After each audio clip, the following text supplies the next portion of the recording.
Welcome. Good to go. All right. So, first off, I think just, so everybody knows, we're going to record this for sharing on social media and whatever other outlets we have. So just to let you guys know that. We'll try and keep it in the gallery view so we can see all your smiling faces. It's more important than our slides and our questions, but we'll try and bring that up to you guys intermittently.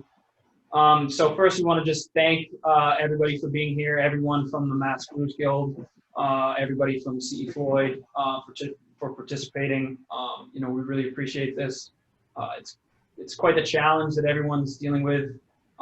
So for everyone to take time away from their long, challenging days to participate in something like this is really appreciated. So in the end, we just hope we create something helpful here. So to start off, I think we'd like to just kind of have everyone introduce themselves for those who don't know and for everyone watching this later on. So we'll start with ourselves.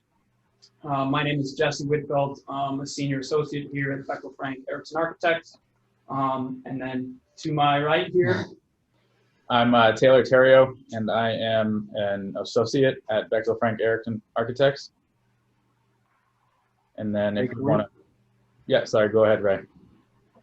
Ray Caruso, Vice President of Business Development at CE Floyd Company. Mark Beckler, Director of Estimating for CE Floyd Company. We're a construction manager. And the stars of the show here, the Brewers Guild members. Katie, if you want to kick us off here. Sure. Katie Stinchen, the Executive Director of the Massachusetts Brewers Guild, and we are equally grateful to you guys for bringing this competition, this idea, and some of these best practices to our members. So thank you very much. And then we'll go Chris. I'm Chris Sellers. I am co-owner and general manager of the brewery at 4 Star Farms, Northfield, Mass. We are at the tail end of a ground-up brewery and taproom build-out. Awesome. And Danny? I'm the CEO and co-founder of Redemption Rock Brewery out in Worcester, and I actually have a background in architecture and construction management myself, and both designed and managed our build-out process 2 years ago. Awesome. Very nice. And Adam, please. And I'm Adam Romano, the president and founder of Castle Island Brewing Company. I've managed 2 different construction projects for our brewery, and I'm about to kick off managing our 3rd. Awesome. All right, I think that's it. So, now we'll kind of jump into our competition and our roundtable discussion. So, just to start off, we'll kind of share the screen here, but we want to introduce everyone to the 2 finalists that we have, or the 2 entrants for this competition.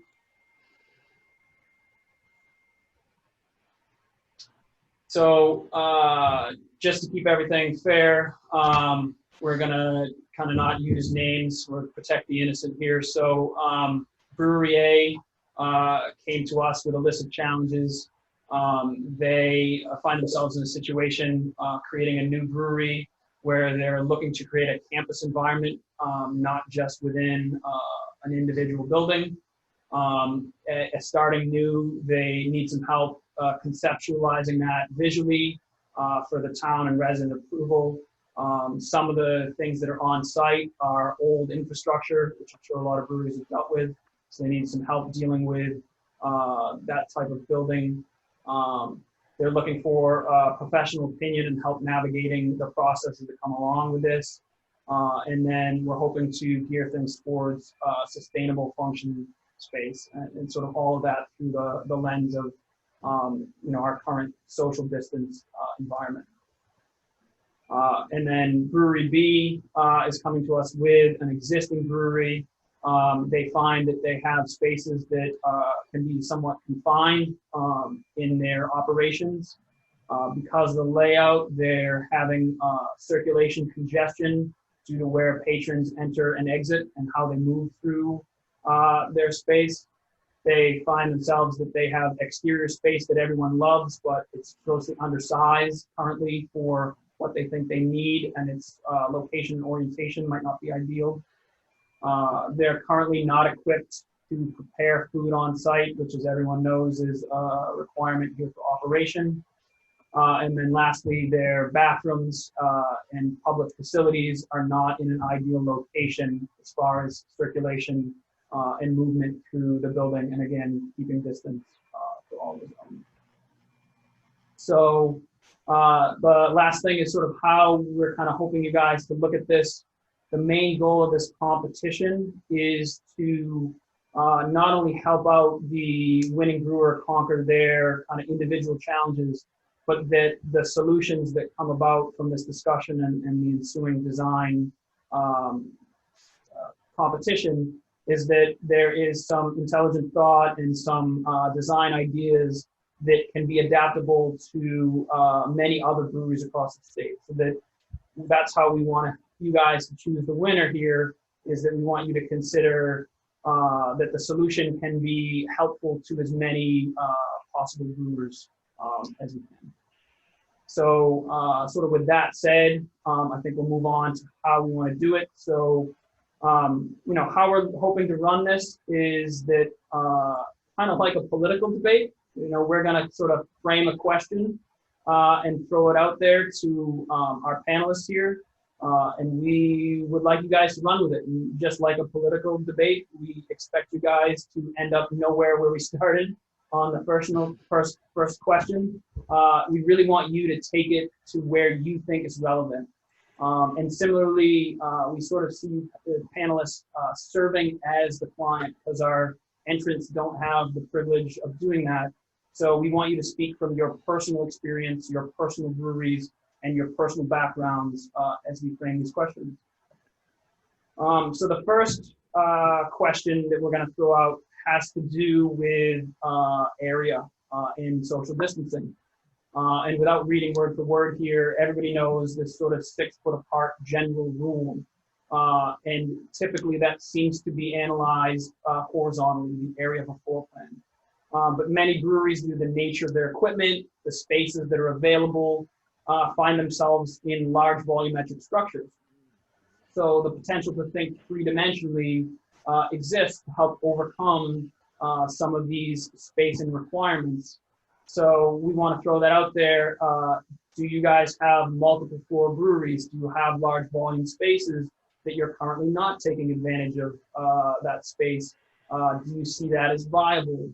You know, what are your general thoughts on using volume instead of just area to increase your patronage?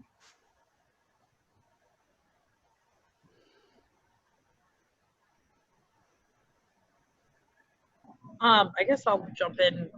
And I think one of the things that helped us, at least going from our original space to now COVID time space, was having a lot of flexible space built into our tap room. And so starting off with, you know, we had cornhole set up and different like bigger games and space where people normally wait in line or just kind of where people are able to congregate normally, and now congregating is not allowed.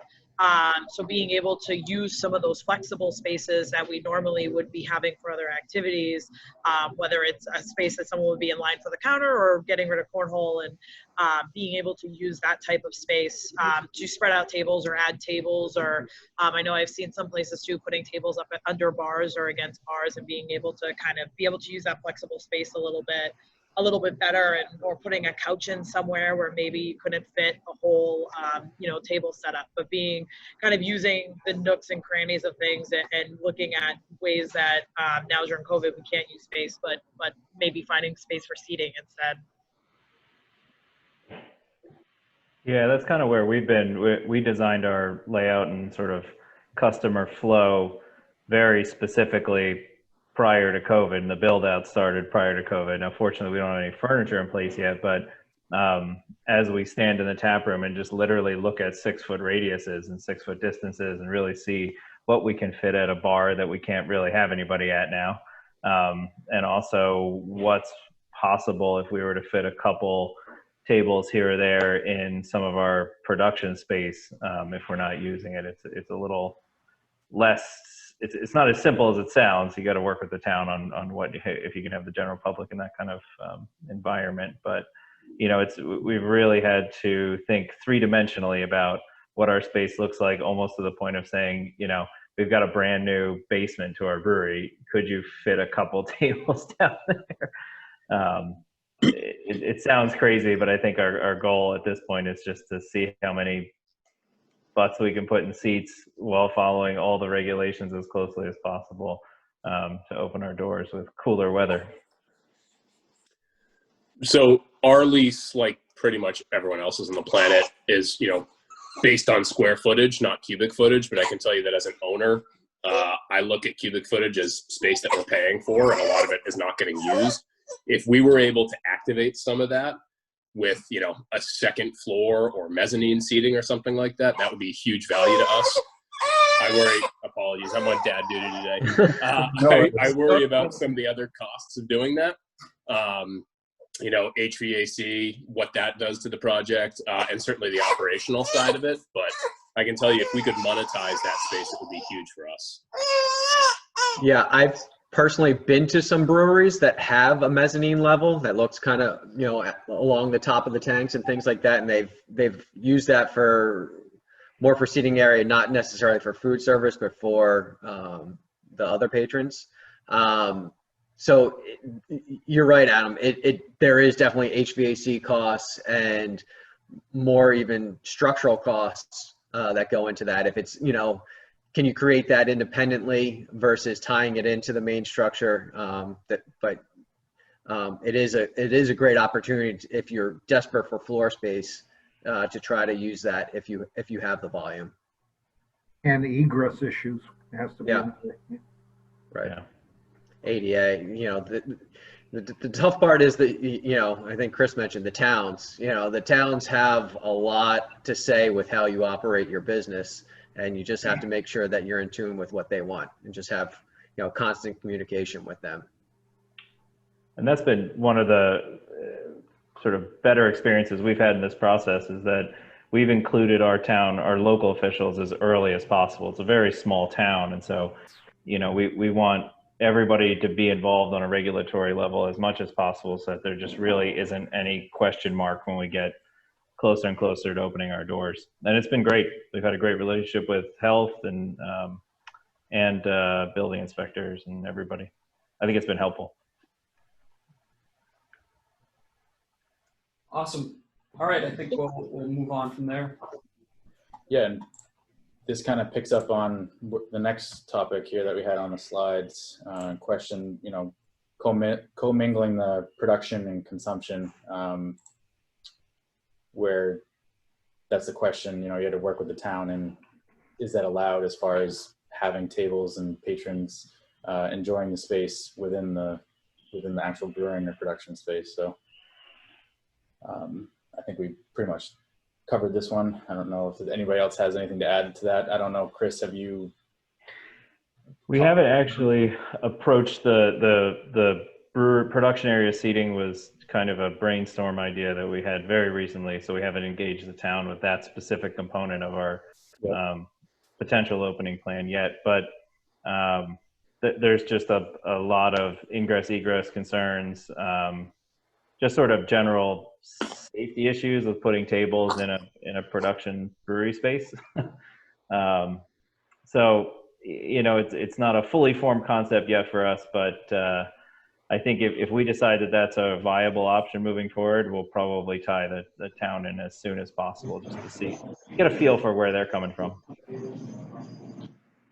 So about 18 months ago, we actually went back to our local licensing authority and doubled the size of our licensed tap room, our consumption space, and expanded it over into the warehouse area, which Monday through Friday is production space. It's forklift, it's pallet storage space.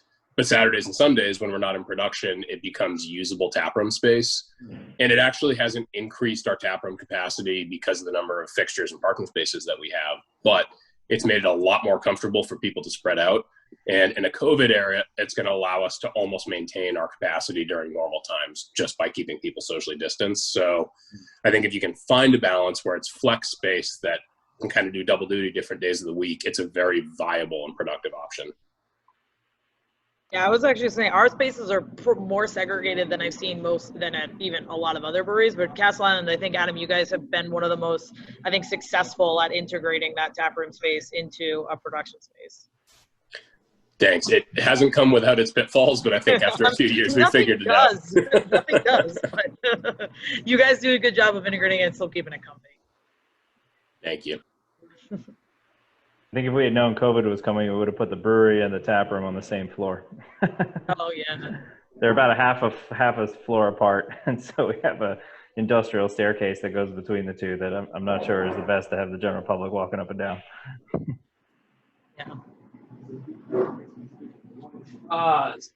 In thinking through that, has anyone heard of or experienced sort of the opposite, where you said, all right, you know what's making us profitable right now is not tap room, but production, and can we expand what our storage is in here and eaten away from tap room space to increase raw ingredients or more production or canning or the like? I think your taproom sales, your direct-to-consumer sales are always going to be your highest margin. I haven't heard of anyone looking to sacrifice that for the sake of wholesale. Yeah, it's always good to think every foot that beer travels from your production space, it costs you a little bit. So keeping that maximizing your on-premise consumption is retail consumption, or retail package sale for that matter, probably your two best avenues. We've squished more stuff into our wholesale space, but it's that we have, I mean, so our space is pretty efficiently and tightly designed, and it's very much taproom focused. We didn't even start canning until November of last year, which ended up being extremely lucky timing. So we use a mobile canner. So that's been just something that we've kind of consistently are just sticking with now, just especially with the aluminum can shortage and nobody's really taking on new customers, but like they ship pallets of cans to us now. So we've explored, we are next door to storage unit. So we've explored potentially renting out a storage unit to be able to store some keg stock, just empty kegs and stuff like that to try and give us a little bit more space. And just all of our offices are packed with stuff right now. And so just trying to find more space for that within the footprint of our production area. And then, I mean, we've considered potentially if we were to get our own canning machine where we would store it and potentially moving some stuff even out to the tap room and making it decor with kegs and stuff. But yeah, agreed. We were trying to figure out ways to increase our production sales and production capability without infringing on the taproom space, at least while the taproom's able to be open. Yeah, I've heard a lot of breweries are renting new space in and around their building just to go long on cans, go long on any kind of thing that's now in high demand and short supply.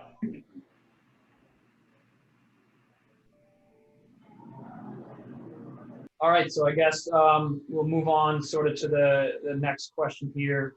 So if you want to pull up circulation efficiency. For the most part, we've touched base on this issue. I guess the one element of it that I just want to touch base on is, you know, I'm sure everybody, when they were laying out their breweries, thought about circulation and, you know, if you have a successful brewery, you're going to have long lines. But, you know, lines now are forming differently. They're forming outside for pickup. They're forming in parking lots. They're forming greatly spaced out with trying to meet the 6-foot distance. I guess, have you seen the change in how your patrons are moving through and interacting with your brewery spaces because of COVID? Has that eased areas that were pinch points before, or has it caused new pinch points? How has this shift and the integration of social distancing changed how your patrons queue up either outside, around, or within your spaces?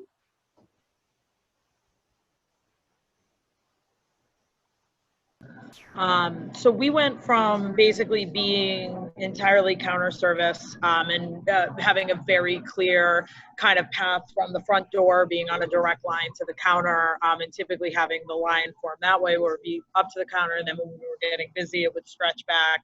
And on a couple occasions, we ended up having a line, you know, down out on the sidewalk a little bit. but now everything's table service. So we do have like kind of a table out front to kind of greet people and seat them. The biggest issue with that, honestly, is people not paying attention to signage and blowing right by things. And so making sure that we're communicating and over communicating, you know, the new process, and making sure that people are waiting where they're supposed to wait.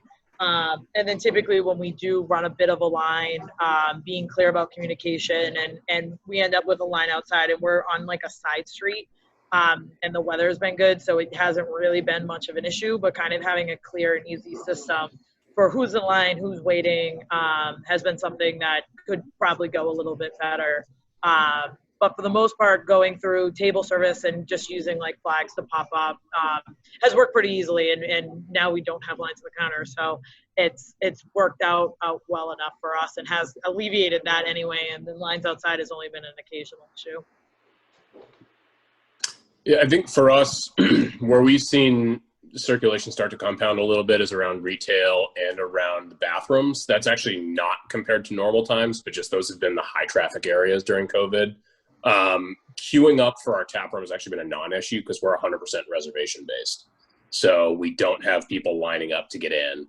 It's more so really just for retail beer, which we've actually been lucky in that we have an external facing window that we've kind of converted into like a takeout window. And that's where all of our retail transactions take place. So people don't even have to queue up inside. They're kind of outside. They can wait. And, you know, we have a pretty spacious parking lot. They can wait out there on the lawn if they need to. So we haven't really seen an issue with it, but again, I would say bathrooms and beer to go are the two red flag areas in my opinion. Yeah, I mean, although we actually haven't had real customers yet, that's kind of one of the things we're still working through. The original customer flow plan came in a front door, and then you sort of direct yourself around the bar, and you can head outside. We are long on outdoor space. We have about an acre of lawn we can have people out on, as well as a very large sort of outdoor concrete patio. But thinking about how people are going to move in relation to each other to get to and from the restrooms, or even just to get in and out of the tap room, has been a real evolution for our plan, I think. So it's always good to hear from other brewers who are experiencing the same kind of challenges.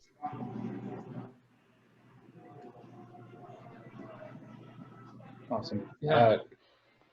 I think there's a couple other topics that we have crossed over, but I'll move down to another one here. You know, with the seasonals, the New England seasons, we're quickly approaching winter here.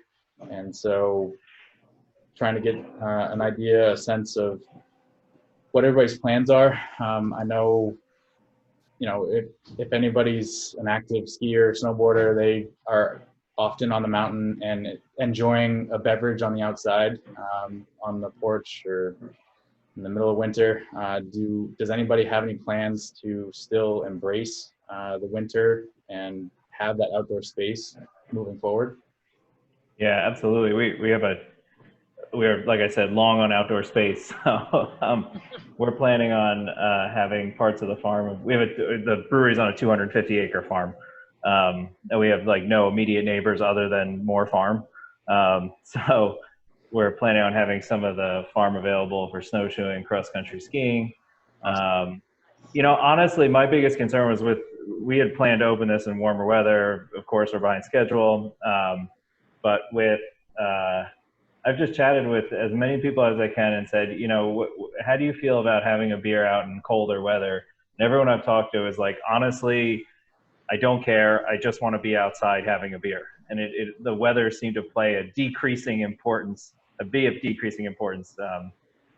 in their thinking of where they want to enjoy a beer. So I'm excited about that. But again, it's a luxury of outdoor space that we have. So it's certainly the exception rather than the norm. I'm one of those psychopaths who will drink outside as long as I can legally. But I think that at least for where our brewery is located, you know, we're in the suburbs south of Boston. Our typical clientele is probably in their early mid 40s. They got kids. They're most likely not looking to sit outside. So we're going to be pivoting inside whenever the weather kind of forces our hand. But I would estimate it really depends on who your clientele is, where you are. I mean, in Western Mass, they're, Chris, if this is a compliment, generally a little hardier than us city folk are, so they can put up with the cold weather. Likewise, I think a lot of the young 20 and 30 somethings are totally content to drink under any circumstances. But if you're in the burbs like we are, I think it's a little bit of a tougher climb. Yeah, we're in Worcester, pretty close to downtown, and we actually have had an interesting summer in that we have been planning on doing a patio expansion this year anyway. Weren't sure if we were going to be able to afford it. Ended up getting some of the emergency funding that allowed us to be able to pivot some funds into that, and then had issues, significant contractor issues. So here we are, the end of September, and our patio isn't done yet. And we're anticipating it being done in a couple weeks. So we've basically gone the entire summer with 3 outdoor seating spots on like the porch out front of our brewery. And so I think for the winter, we're kind of looking at it in 2 pieces, which is we are one of the few places, at least in this area, especially in Worcester proper, that actually has a significant amount of indoor space. And I mean, our tap room itself is about 3,000 square feet. And we lost 1 table and bar seats with the way that the restrictions are laid out, because we just moved around some stuff. And so we still have a good like 80 to 90 seats for people to be able to sit out inside perfectly socially distanced. So we think we might actually do okay as long as indoor seating doesn't get forced shut down, which is my biggest fear at the moment. But also, once the patio is done, we are planning on putting heaters out there and running it at least till Thanksgiving. And then on if people want to sit out there, they can sit out there, and we'll see how it goes. We're also planning on selling like blankets and stuff that if people, they can bring their own, or if they forget, they can buy one from us and use that outside. Maybe some hand warmers and other kind of fun outdoor merch. Awesome. So yeah, Danny, just to build on that and to draw the C.E. Floyd gentleman in here, often we think about problems with constructing a building, but sometimes you can run into just as many problems with dealing with earthwork and site work. Mark and Ray, maybe you guys can just quickly say, hey, here's some of the things to be aware of or pitfalls that people don't often think of when saying, hey, we want to expand our patio space outside of our brewery. So obviously, first one is dealing with the town, making sure you have all your approvals. That can put you back months from when you want to start. But once you get through those issues, you also want to always, we try to look 6 weeks out with all of our items. But before that, we identify, any of those long lead materials or things that may come into place. So if you're trying to get, just for instance, we're talking about patios, but like specialized pavers that may be coming from Europe or something like that. And they're going to take 10 weeks to get here. Well, you have to understand when you want to be able to put those in place and back up 10 weeks and place the order for those. So just looking out when the materials are, and then obviously always touching base with your contractor. Making sure that you're in the queue for their crews and things like that, touching base with them weekly, giving them updates where you stand, when you need them next. It does not hurt to over communicate with people. So they appreciate having that knowledge. And if you're ahead of schedule or behind schedule, just letting them know makes a big difference, and they can plan accordingly, and it helps you as well.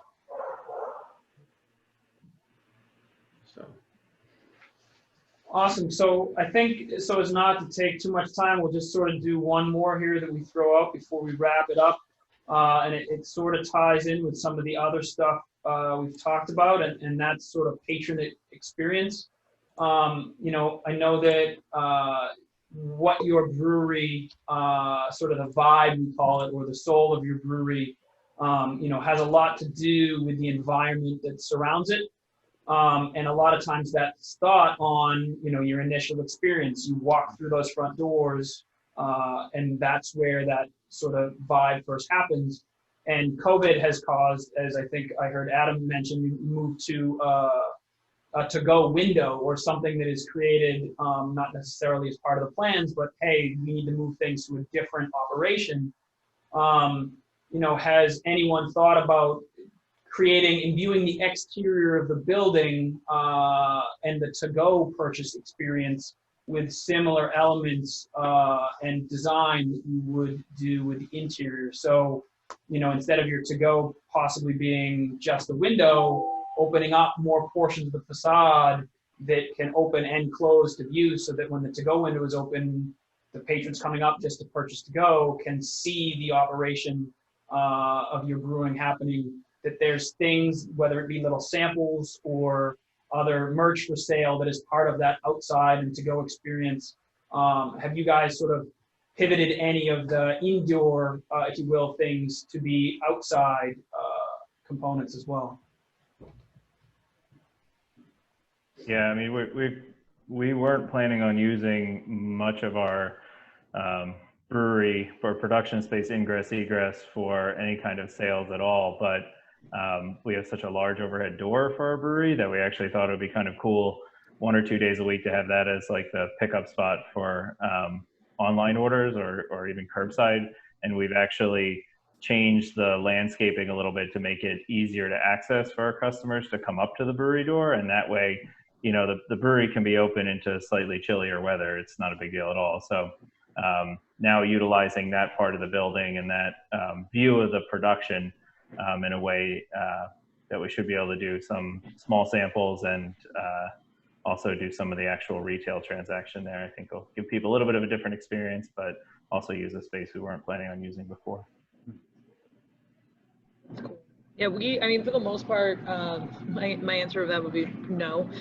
We've basically, we do have, I mean, because it's been summer, this started in the spring, but we do have a big garage door that's glass in our tap room. So that's kind of the initial touch point when people come in, whether they are doing pickups or waiting to get a table, or if they're just doing curbside, they call in. Once we do get our patio done, that entire space is meant to kind of be an extension of the tap room, and we want to put a big mural on the outside of the fence and like make it basically a big billboard for the space outside, which is still kind of in flux and not even specific to COVID, but just the way that we want to expand the space. So assuming that there are no changes to how the status quo is, pretty much we kind of just have people come just inside the space, but near fresh air for pickups and that type of thing. I know Timberyard has done some cool stuff. They actually built like a little booth for pickups out there, which is pretty cute. That I thought was a cool utilization. So for us, our whole kind of setup right now really divides the inside and outside. The only way for customers to get inside is if they need to use the bathrooms. And I'll be honest, we haven't put a whole lot of branding energy into that experience. But we did set up a temporary beer garden in our parking lot. And, you know, parking lots are typically pretty unappealing aesthetically. We didn't really want to invest too much in architectural solutions to make that space welcoming. So instead, we really leaned on a lot of heavy branding and signage. And we kind of branded it as an extension of Castle Island with the theme like party in a parking lot. And it's got this very retro 1950s outdoor tiki lounge kind of feel to it. And I think it's created a unique experience for customers that gives them a sense of who we are and what the soul of the brewery is without actually being able to see anything inside the four walls.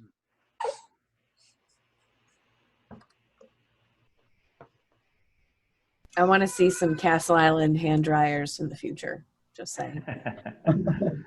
All that needs is a sticker. I'm gonna go put some stickers on ours in a minute, and then we'll have redemption right.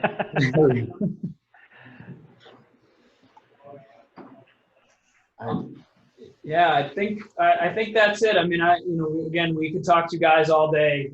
We love just hearing about your spaces and hearing about how you guys are adapting. There's obviously a lot of creative energy in this group right here. So there's some very useful stuff that's been discussed. And I hope all the other brewers out there can take some stuff from this. So I think, in closing, I know we did kind of a cursory run through for our Brewer A and Brewer B. But, what we'd like to do, we're going to keep it anonymous here. But if you're able to, through your chat, here if you want to place a vote.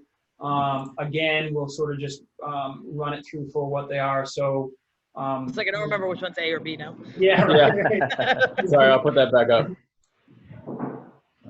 Share this. That was confusing.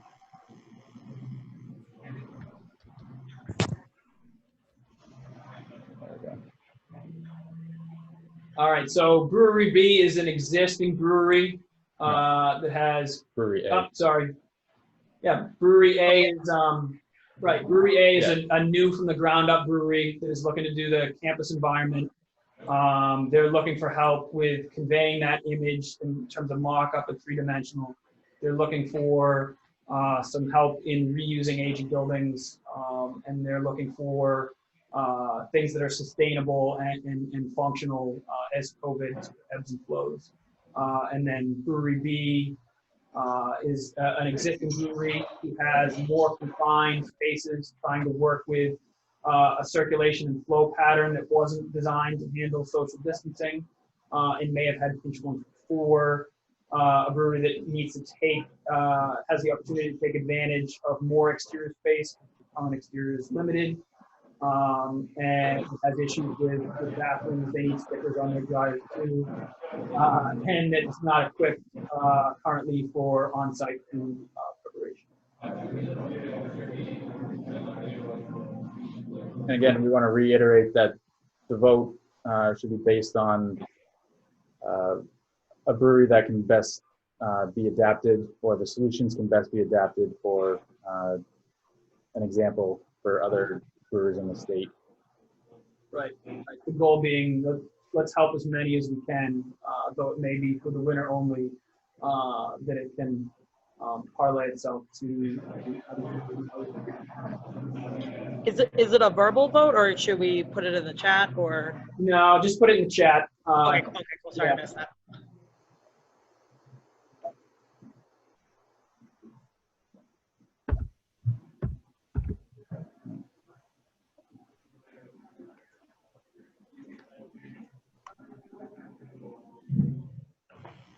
So I think that's it. You know, I think we'll, just to keep the element of suspense, why not? We're mean people. We'll wait to post the winner on social media, so the our channels and the Brewers Guild channels. You know, and then in closing, just thank you guys, thank this team, some great people and some great tips out here, and we look forward to diving in with the winner and coming up with some great solutions. Thank you, guys. Good. This Thank was you. awesome. Thank you very much. Thank you so much. Thanks for having us. Thanks, everyone. Cheers. Thank you. You guys, have a great day. See ya.